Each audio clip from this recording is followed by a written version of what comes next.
Thanks, everyone, for coming back and sticking out here till the end. The day is coming quickly to a close, but I just want to say that to me, it's been an enormously enriching experience, and I really thank all of you for coming out to be here today. And I think the small group discussions really allowed us to tease out some of these more important questions and moving forward. So as a way to sort of wrap things up and summarize, what I thought is maybe we'll have each of the group leaders come up, talk a little bit about the summary from their groups, and we'll open up a little bit for conversation at that point, just some concluding thoughts people might have, and we'll take it from there. So, takers? Silence. Thanks, Kevin. Go ahead. Yeah. Hi. Our group, we had about 10 people in the room, and well, apart from the fact that it was like herding cats trying to get this the group to focus on the issues, the engagement was so interesting because there were so many different topics that came up that were quite different from how we were thinking about stuff as we pulled together the questions in our lunch meeting. We started off by trying to get a sense of what are the important issues, the important questions that are talking about, and we really started moving around different kinds of issues about what the strategy should be in order for doing this, and the idea of rather than focusing simply on descriptive, we wanted analytic. Anecdotes only get you so far. Thinking about the types of organization for research, for groups or cohorts of people that would come together to think through some of these issues, and more of a methodology of how to go about doing this. When we started turning to some of the questions, one of the main things that came out was trying to get information on if we're trying to train the next generation of leaders. How does international education impact policymakers that then impact international relations? How does the education that's provided actually have that kind of impact? And I think while that word wasn't used, it was implicit in many of the questions that were talked about. How many people are doing this? And implied, what is the impact of doing this, right? While we have this belief that there is a power and an importance to international education and its influence on international relations and public diplomacy and all those different kinds of things, we want to provide some empirical evidence in order to support that belief. Another issue is the experience of international students, and how might that experience be different based on geography, where they go, based on critical mass of that population of students within a university, or urbanicity of the environment, those sorts of things. And an issue we talked a little bit about, the people that were at lunch will recognize the way of framing the questions in terms of whether we want to inform, describe, or understand, as opposed to advocate, promote, and advance. And there was a real back and forth about what this is. On the one hand, we need to have we need to know this information, but we need to know it in order for us to do it better, right? I mean, that's kind of the issue that we came to. And in terms of audience, then when we got to audience, well, it was our audience ought to be everybody. It seems more people, but some specific issues that I think were important to consider were think tanks, business and industry, higher education associations, professional associations, particularly disciplinary associations, accreditation agencies, specialized and other quality assurance dimensions.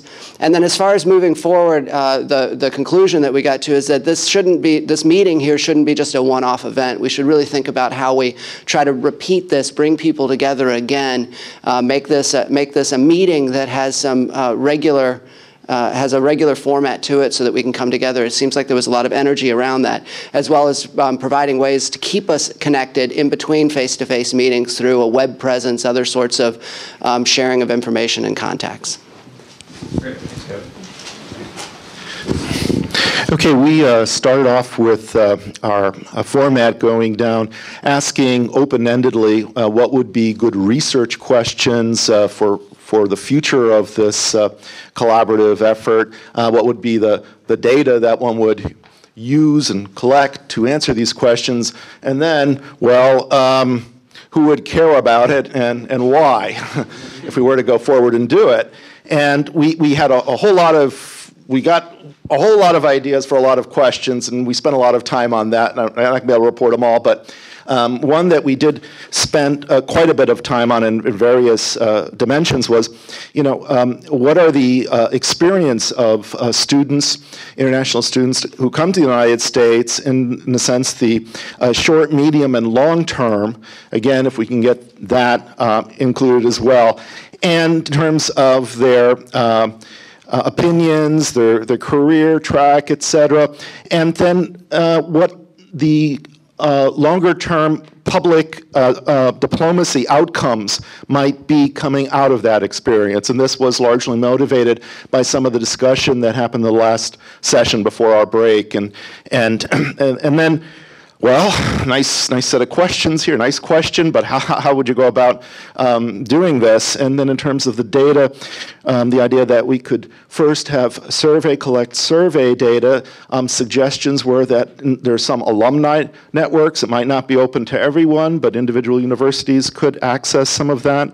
But then it's also important to try to go beyond those data in terms of alumni networks, and then look at, to get the whole variety of people who might not be as tied in, and then also a control group, if you will. That is, what about the students who don't have experiences? So if we get the whole range.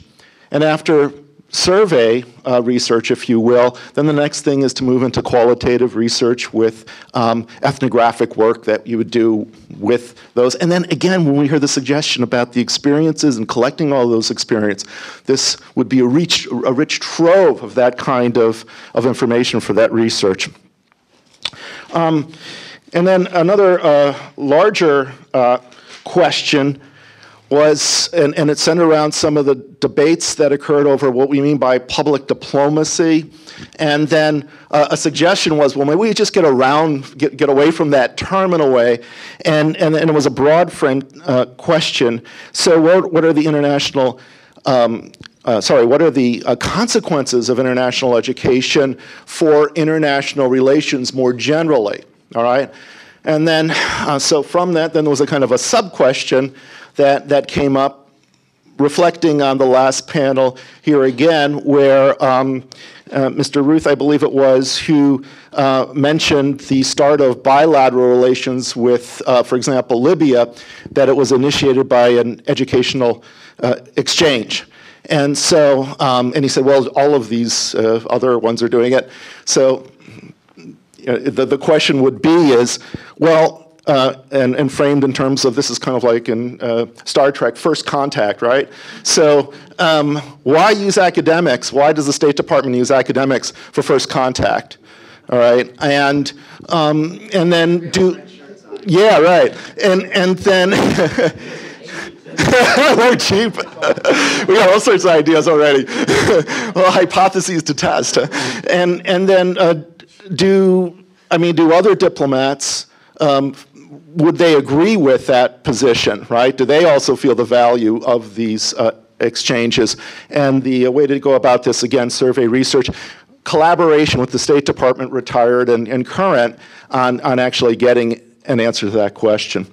I'm reporting a little bit too much, but as you can see, the other last question about, who would care about any of this, the so what question, and we came back to having research that would be policy relevant, and the policymakers aren't just necessarily in Washington. They may be in our university administrations, right? Particularly, again, when dealing with the question of the student experiences, et cetera, et cetera. So, and of course, with the policy relevance, was a short discussion about, well, who's going to fund this wonderful policy relevant research, and the suggestions being that there might be some foundations who would be interested. Thanks, Rick. We had, I think, a fruitful and productive discussion. We were challenged at times staying on task, but I think we've come up with some interesting notions of ideas that might provide for research questions. Kind of fundamental among them are, what are the goals of international higher education? Something we discussed a little bit earlier today, we have a basic assumption that international educational exchange is overwhelmingly a good thing. Is it, and how do we show that?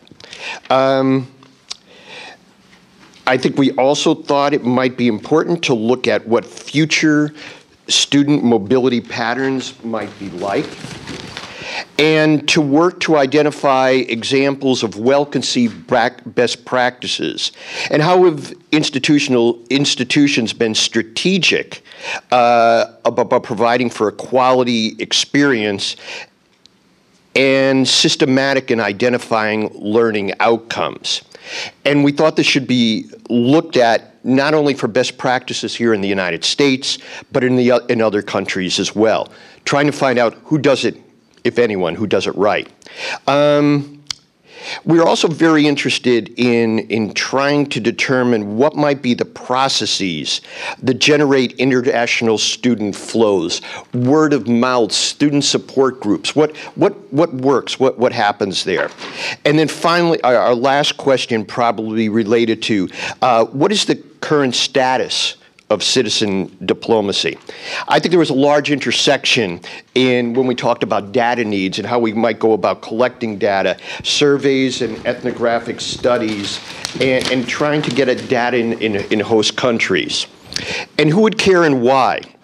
We felt that this type of information would be of interest to both the home governments and host governments of international students, of the university sector, NSF, industry and accreditors, professional associations, and if there were anything like national technology councils or the Chamber of Commerce that might be interested in predicting future job flows and need for training, that might be another source that might be interested and might provide some funding. So anyway, it was a very helpful discussion. Well, thanks, Bruce, and thanks to all the moderators. I think this was a really good wrap-up here of some pressing questions. There are many, many others. I think one of the important points for me I want to make, of course, is that we don't want to necessarily be seen as an advocacy group. For me, that's not our role. We want to take a scholarly perspective, one that raises serious questions, one that tries to identify the evidence to answer those questions, regardless if it's positive or negative. And for me, there are a lot of negative things that happen when universities move overseas, and we need to be aware of those. There are negative implications when we import students and we don't support them as well. And even if it's unintended, there are still consequences there. And so really taking a step back and understanding what it is that universities are doing, whether it's through exchanges, if it's through foreign outposts, how does that relate to public diplomacy or international relations? And I think there is a real need here to define the terms appropriately. And I think we're finding that we've all been using similar terms in very different ways. And as sort of a fledgling field, I think, or sort of intersection of fields, that it's important for us to find some common ground from which to speak from. Bob's hand's in the back there, so. Yeah, I just want to react to something you just said, because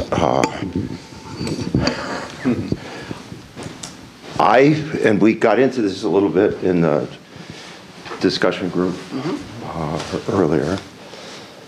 I said then, and so I'm reacting sort of to what you said. You weren't in that group, so I don't want to study this like a bug. No. That's interesting, and just say, well, maybe it's a good bug, maybe it's a bad bug, maybe it's poisonous, maybe it's not. I do think we need to be advocates for international education and public diplomacy. That is not to say that we shouldn't base that advocacy on solid ground. And that is not to say that I am dissing doing serious academic research here. But I really think, and maybe it's just because I'm coming to the end of this, that we don't really need to study our navel a whole hell of a lot more. International education is something badly in need in this country of strong advocacy. We're not in a good place as far as this is concerned. We're seeing, our share of international students decline. Part of that is a welcome sign, a good thing. It's great that there are other countries that have developed educational systems that will help educate more students around the world. I think more people need access to higher education. But I am an advocate for international education and this country's public diplomacy. So I think there's a middle ground here that we can live in. I don't mean that I'm an unfounded polemicist or that we think we need to become something like that. We need to base our advocacy on solid ground. And so I think we ought to go out after it. Okay, that's it. The difference between a diplomat and the academic, but there is middle ground to be had. Okay. That was a bracing moment. That was a breath. Okay. Excellent. Well, this is brought up some other hands, it looked like. So let me. Paul. I can't disagree with the word you said, Bob, but I think the fact of the matter, nor would I, but the fact of the matter is that if you asked 100 university presidents or chief academic officers in this country, what are the learning outcomes that you want to see from international education, you'd get 150 different answers. And so we can't base advocacy on something that's not very cohesive at this point. No, I don't mean at all to do that. But I do mean that part of the audience for this really should be those university presidents. Because all too few, a lot of people are paying a lot of lip service to international education and saying it's important and doing bloody little about it. I really don't believe it needs to be this badly supported across our university campuses. I think that is a failure of educational leadership in this country. I guess what I'm saying is, how can we reasonably, based on sound research, make a dent in this? Well, and I think I want to solve it tomorrow. We're not going to solve it tomorrow. But how do we crank the rock up the hill a little bit farther than where we are now? And I think for me, part of the issue goes back to what Dan said earlier about credibility. And this is where we need to find that appropriate balance. There are those who are going to be advocates, and there are those who are going to sort of maybe study the navels. But for those who are doing the research, I think it's important that we are not seen as the advocates, because then we are perceived as biased, which will then end up hurting the research in the long run. If the research ends up being a positive or good practices, then those who are in the appropriate circles can use it for advocacy or not. But I think that's where we need to find this appropriate balance. That's an argument against Bob. Right, exactly. That's right. Okay. One of the other things I think is a really important constituency in the partnership is, and I know we've been talking about this all day, the economic development audience, the international competitiveness audience, the international business school programs. Because if we're looking at funding issues, if we're looking at impacts that are going to speak to university presidents that are interested about institutional survival, the economic development arguments are really critical. Right. Yeah, and I mentioned this in the small group I was in, and I should just take a moment to do that. The reason we chose the term international relations early on was that we didn't see this as strictly an issue of public diplomacy or soft power or whatever terminology we want to use to define it, but there's also an economic competitive aspect to it, which is growing, very difficult to disentangle. For this meeting, we wanted to be focused, and so we sort of did center specifically on this idea of public diplomacy, broadly defined, to allow us to come together around that idea. But as the collaborative hopefully moves forward, we won't ignore economic competitiveness, so we can't, because it is these two concepts are so intertwined now, particularly in developing nations, that it's difficult to understand one without the other, I think. Dan? For me, in part, it's a study in the study of higher education. What you present, Bob, I think is a think tank approach to research, and I think that it's very valid. I don't think it is or should be the mainstream university approach to research.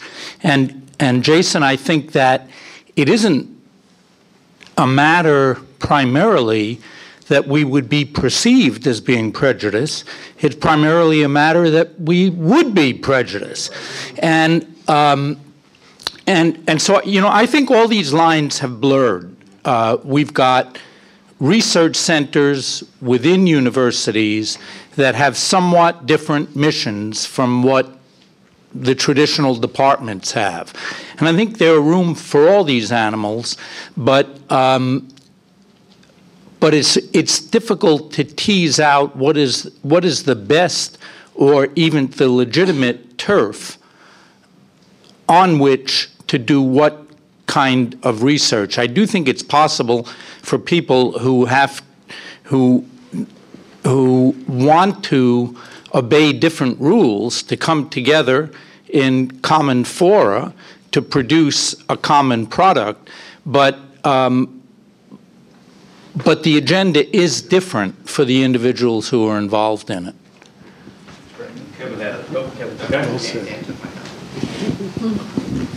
Others who have comments? I would just say that there's a certain way, there's a certain common ground, and I put it in terms of producing academic articles, peer-reviewed journal articles that, well, in political science, international relations, that people in the State Department might actually read and get something out of. And that's something that it's not easy to do. But it requires also listening to the audience and what they find as relevant research. So it's not necessarily saying, oh, you know, it's a question. It's an issue of, you know, what are the relevant questions? Are they is it just going to be driven by, you know, the debate between constructivism and liberalism and international relations theory, and, you know, we can do all sorts of interesting things on that. I don't know. As important as it is, but is that what you know, is going to be, as it's oftentimes framed, policy relevant? And quite frankly, one of the reasons why a lot of university researchers are having a harder time getting grants, for example, from foundations, is that foundations, they're not coming to us, they're going to the think tanks, quite frankly. Katie in the chat. I think it may just be a difference in terms of product, whereas Bob would never think about using a book publication on international relations and international higher education to further his agenda or his purposes. You wouldn't think about using SUNY economic impact in an academic setting, right? I mean, think about the different products that came out of that process. One was an academic product. One was, quite frankly, an advocacy piece, and that's what it was used for. And so I don't really know if there's, you know, it's using the same information for different purposes. Right. What Katie's talking about is there, SUNY had an initiative last year to look at higher education and the role of economic development, and that produced a number of different platforms, I think, for distributing research. One was an academic book. One was a very good policy report that sort of was an advocacy piece talking about the impact of SUNY on New York State. So, I mean, part of it is, too, thinking about how do we communicate to the appropriate stakeholders. And we think about the multiple stakeholders we had. One of the valuable lessons I've learned sort of being at the Rockefeller Institute is that it does a very nice job of taking what is academic research and transforming it into policy-oriented speak. That, you know, you may have a very interesting article in a journal, Ray, about international relations that a senator may want to read, but he'll never get time to read a 30-page article. But if you boil it down to summarize that article into 2 pages into something that is interesting but is based on that work, it becomes more relevant. And so I think part of what we also need to think about is the different ways in which we distribute the research.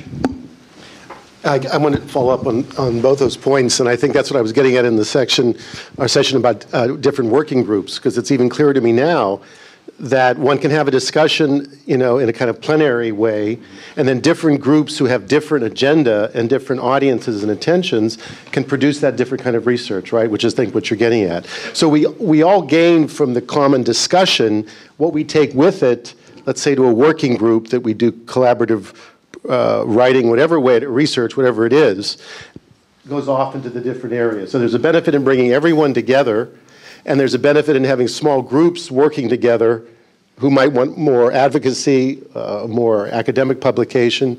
But I think it's clear to me now that those things can happen simultaneously. And I think that might be a good way to go. In the various sessions and in the small group I sat in, one thing struck me, and you've all been alluding to it, and it's self-evident from everybody who's here, and that is the word is interdisciplinary. It's never come up. And Rick Ruth talked about the appeal of the American educational system because it's forgiving.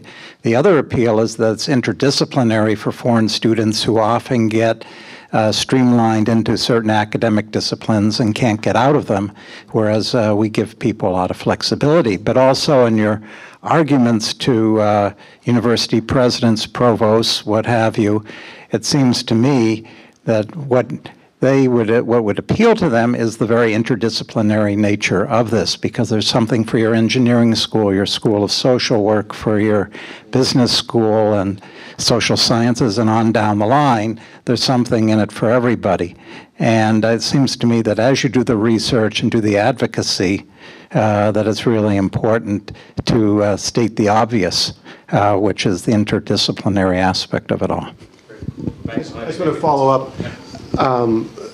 I agree with that completely, but having worked on these two areas, interdisciplinary and international, what we'll find is the same issues that we're confronting that differentiate us will also happen when you start trying to work interdisciplinarily, because, I always think of interdisciplines like cultures, and it's the same problem with international, interdisciplinary. You confront different kind of disciplinary cultures that look at these things differently. So it's good that we, again, acknowledge that, and the whole point is to be aware of what the challenges are as we approach whether interdisciplinary or international. Great.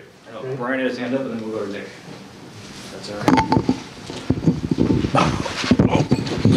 Thanks, Jason. I totally agree. At the same time, I think that one of the best things that could come out of this discussion and the discussions that'll follow will be some significant common ground around concepts. The issue was raised today was, what is international education? Now, what is international higher education?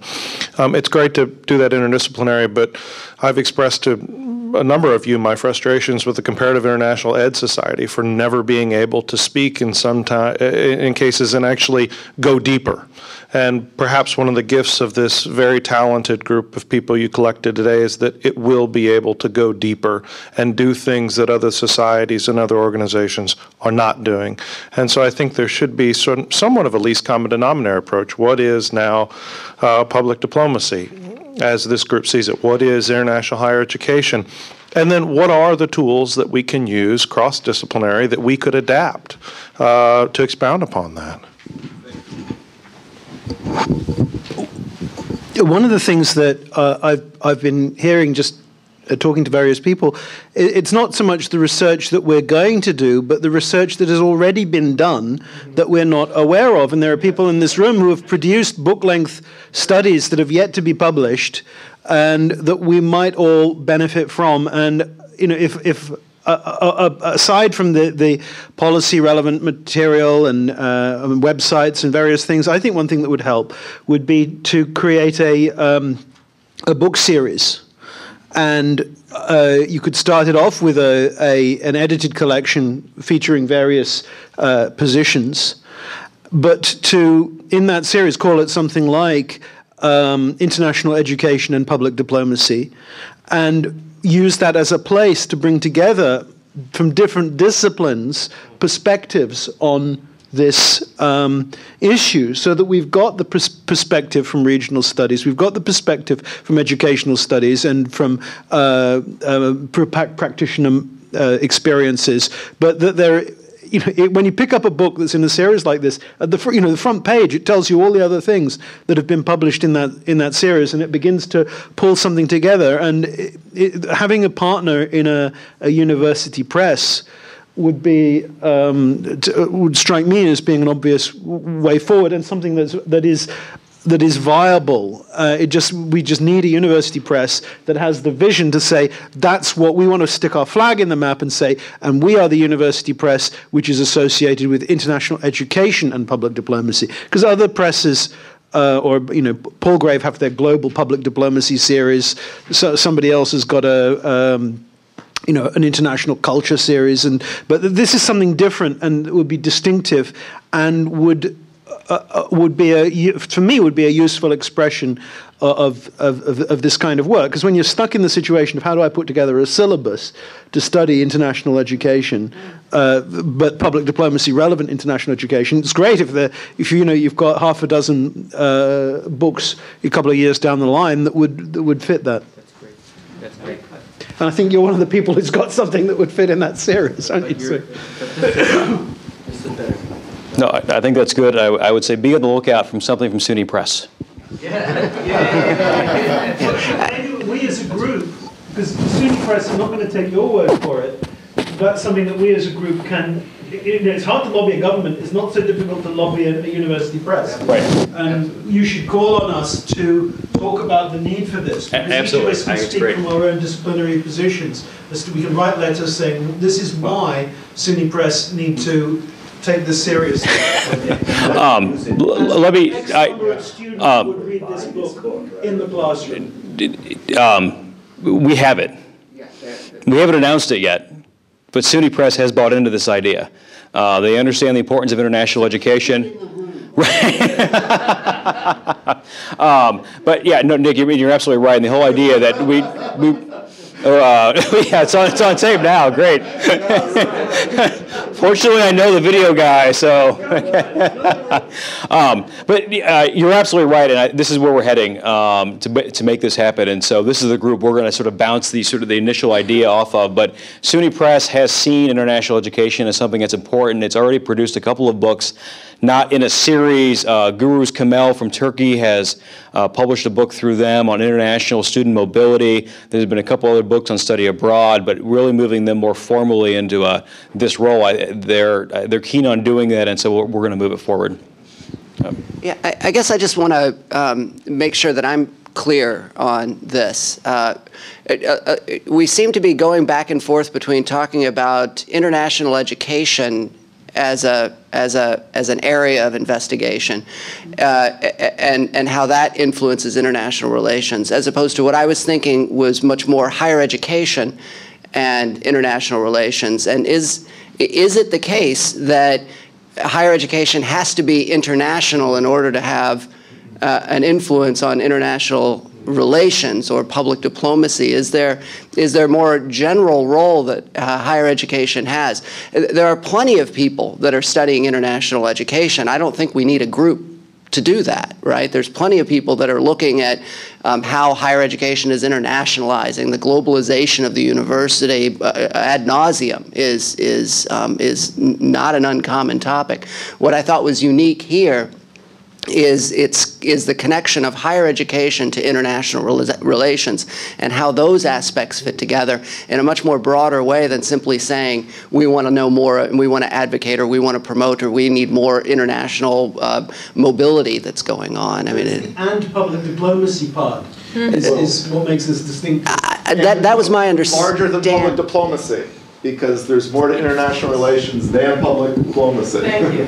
Yeah. Well, of course, then you've got to. I don't need to. I'll just stop. Then you've got to investigate the sort of the training also of domestic diplomats in higher education institutions, which it hasn't come up today, right? So, are there particular schools? Of course, we all know them, but particular modes of education in higher education that then affect the outcomes of public diplomacy? Well, sorry. We had someone here from APSIA, all right? So the Association of Schools of International Affairs. And so absolutely, and there have been certain schools, et cetera, within that association that have, I would say, probably trained a whole lot of diplomats over the years and have played a very important role in that. So again, it's not just about people, students moving across borders. It's also about the investment in, if you will, the capacity for diplomacy itself, if you will. The capacity or the capabilities, thinking about in those terms, I think is very useful. But also just again, I'm new to this all. I'm coming from international relations. That's what I study and what I teach, not international education. And I really didn't know very much about international organization until I got roped into this SUNY advisory and, this team here and all. And quite frankly, I think what's very important is also to look at not just the international, educational literature, but at the international relations and what is literature, because, and Katie had mentioned just a little bit, but there's a whole literature, soft power wasn't the first thing that Nye wrote, Cohen and Nye, back in the early 70s on transnational relations. And I even remember some piece on the role of student exchanges. There was a whole literature on epistemic communities about how scientists, very importantly, end up becoming very critical in the debate, the classic example being climate change. And so, these are a whole other different ways in which, again, academics have played important roles in setting agendas and being utilized politically in different ways that are kind of all outside of what we've been talking about here mostly. Yeah, I just want to follow up on the comment Ray made about APSIA, and we invited Lee Sloan specifically to sort of get her take on this idea of education on national relations, and we had a brief conversation about it, and the question to her was, is education ever included in IR studies from international schools, international affairs? And she said, no, it's not, right? I mean, it's not sexy enough, it's not hard enough. The people who study international relations aren't interested in this topic. And she, and she agreed that it's a very important topic. It's something we do need to be talking about. It's something that is increasingly important, but it's not part of the core academic discourse right now. And so hopefully that's something maybe we can raise the attention of this up and the importance of this up. Well, the APSIA, I think Kevin's point is very well taken. The APSIA example, of course, that, Association of Professional Schools of International Affairs, they do train diplomats, they train people who do cultural and public and educational diplomacy, but they also train people who go into international economics and trade and international law, and there's no reason we shouldn't exclude those dimensions as well. There are certainly many students in the SUNY system who will go into those types of career tracks or who come here from abroad to study those, elements in business and management programs and others. So that opens it up, and it suggests that one of the potential of this group, should it cohere, would be to actually kind of try to insert the educational dimension into the IR discussion and into international affairs schools. I mean, that is a very, very interesting kind of provocative idea. Well, the point I was originally going to make was I immediately go to the question of how to kind of organize this. So if we're talking about a research study, how to organize it, and the question of scale becomes very important. I've been very, very impressed by what I've learned today and what I read in the bios about what SUNY is doing. I mean, this is some of the most kind of impressive visionary work that I've seen, and in part that's possible because of the way that higher ed is organized in the state of New York. We have the potential for this in Wisconsin in that all 2-year and 4-year and doctoral degree institutions are in the UW system. So we have the potential for this kind of sort of state-wide study of all of these questions. It's just that UW system hasn't done it. I mean, all they focus on is counting heads and moving people back and forth from one campus to another. There's been no kind of larger scale or more sophisticated analysis. It would be very hard in other states, given how higher ed is organized.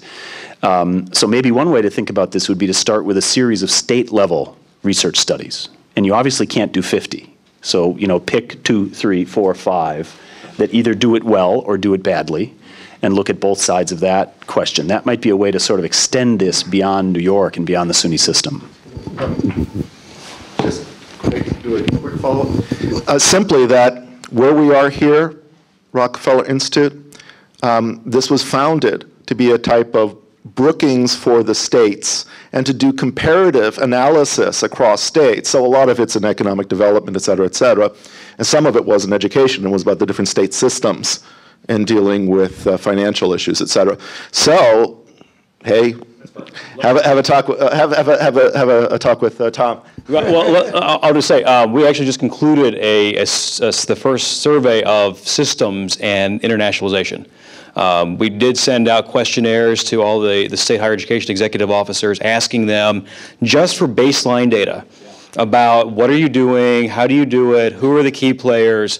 So we are beginning to move that direction and trying to understand this from a comparative standpoint within the U.S. as well in terms of how our higher ed systems are organizing internationalization. And SHIO is an obvious partner with that, right? Yeah, I was just going to mention that in addition to playing to Rockefeller's strong suit in that respect, if you do state by state, it also dovetails beautifully with the economic development structure, and it dovetails beautifully with trade policy issues because there are a lot of state-federal tensions, federalism tensions, really interesting stuff that I would love to play with people on down the line when we go deeper. A couple of the questions we asked, and again, this was a very short survey, but was to what extent are you partnering with other agencies at the state level, for example, economic development, trade, just to get an idea of who's doing it? And is it happening? Sorry, this comment is the part where the historian makes everyone groan, but just wanted to remind people that Nelson Rockefeller himself was a pioneer of public diplomacy and cultural diplomacy during World War II, running the Rockefeller office and trying to make sure there's a new study coming out from Darlene Sadler later this year, where she's really talking about the two-way stuff that Rockefeller was able to do during the war to inform the United States about Latin America. So, and then in the 50s, he's a pioneer as when he's working at the White House, trying to promote cultural diplomacy, educational diplomacy, and all these things. This is so much a part of him as an international person that there's a real argument that this would be the right place to. Rockefeller Brothers funding too. Yes. Well, I think that once you make that argument, this then becomes a part of the argument. Found at IIE as well. Yeah. That's fantastic. Yeah. Others. Well, that was, I think, a great concluding remark there, Nick. So. I think we've got a lot of momentum here, and we're going to do our best to try to keep this moving forward. We'll be in contact with you all in the coming weeks. I promised we'd send a participant list out to people so you get a sense of who else was here, and we'll find ways, hopefully, to move communication forward. But we will follow up with keep you all in the loop in terms of the way things are moving. And my hope is that by keeping you in the loop, that you want to be in the loop, and we actively engage you as we move forward, because this is not anything we can do alone. This is something we see as a collaborative, and we purposely use that word when we frame the title, and it worked well with our acronym. But we really wanted to sort of move people in a positive direction, and this is a great start. I thank you all very, very much for being here, for spending the day with us. I think this was an incredibly enriching and substantive conversation that we were able to have. On your way out, if you want, there are some papers that were written sort of as white papers, briefing papers. Feel free to grab them if you need something to keep you awake or put you to sleep on the plane ride home or the train ride home. Other than that, thank you all. Thank you to our speakers who came. Thank you to all the participants who traveled near and far to be here with us today. It's meant a lot, and I think it really does show the interest and the cross-cutting nature of this initiative, and hopefully we'll keep moving it forward. So thank you all again, and take care. Safe travels.